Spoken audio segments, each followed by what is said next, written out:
السلام علیکم ګرانو پښتنو ورونو، امید لرم تاسو ټول بخیر روغ او جوړ یئ.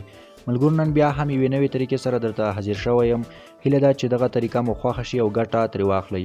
ملګرو نن طریقه په دې ډول ده چې څنګه کولی شو د سکایپ اکاونټ جوړ کړو او هغه کې موږ مثلا یو چاته زنګ وهو یا ویډیو کال هغه چاته وکړو.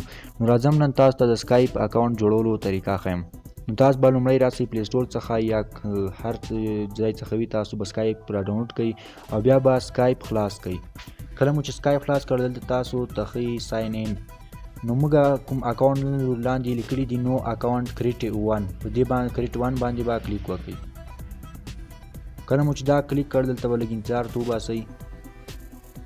دا چې کله تاسو کلیک کړئ دلته لومړی سر کې تاسو څخه ایمیل غواړي. په دې ځای کې به تاسو خپل ایمیل ورکوئ. کله مو چې ایمیل ورکړ دوستانو نو په نیکسټ باندې به کلیک وکړئ.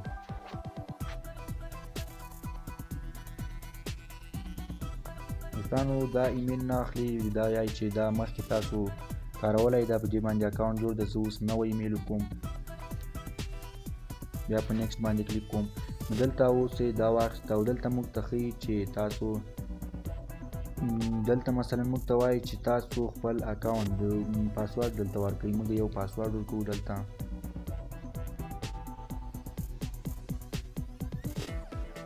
پاسورډ مو چې کله ورکړئ دوستانو نو دلته به تاسو په نیکسټ باندې بیا هم کلیک وکړئ او دلته به خپل نوم ورکړئ او دویمه خانه کې به خپل تخلص ورکړئ او بیا به هم په نیکسټ باندې کلیک وکړئ.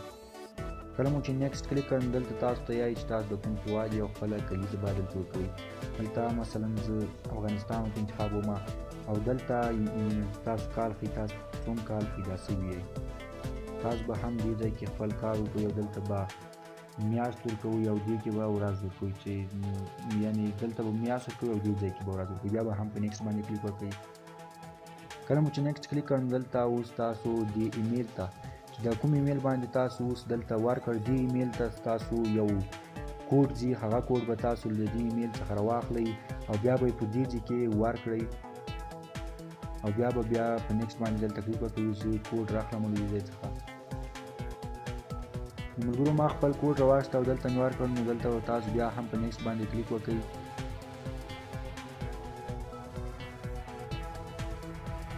کله مو چې نیکسټ کلیک کړ نو دلته به تاسو ته یوه نوې صفحه خلاصه شي. دا دوستانو تاسو کولی شئ په دا خړه خانه کې تاسو کوم خط ګورئ، دا ګډوډ خط لیکل شوی دا به تاسو په دې خانه کې سم لیکئ، یعنې چې هغلته څه لیکل شوي وي تاسو به یې لیکئ. اوس زه هم دا یو ځل لیکم او کوشش کوم چې دا اخلي او که نه. ملګرو ما دا کوډ ورکړ، اوس ګورم چې دا صحیح ده او که نه. وبخئ دوستانو دې کار ورنه کړي، یعنې دا وایي چې دا نه ده، اوس یې بل ما ته راولېږه. دا هم دلته ورکوم چې دا اخلي او که نه.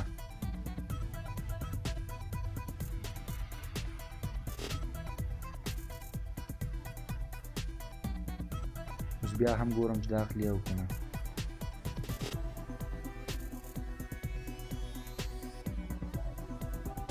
دا کتلی شئ دوستانو چې دا کوډ یې واخیسته.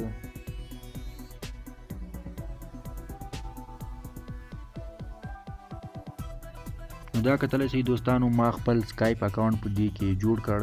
نو په دې طریقه تاسو کولی شئ چې د خپل سکایپ اکاونټ تاسو هم جوړ کړئ او بیا په دې اپلیکیشن کې دا خپل پاسورډ هر څه د تاسو باید یاد وي او دا په اپلیکیشن کې ورکوئ. نو دا وننۍ طریقه چې تاسو ته مو خو د تر بلې طریقې چې تاسو درنو زه ته ډېر یم. تاسو په پاک رب سره مو ښه وخت ولرئ. ښې شیبې.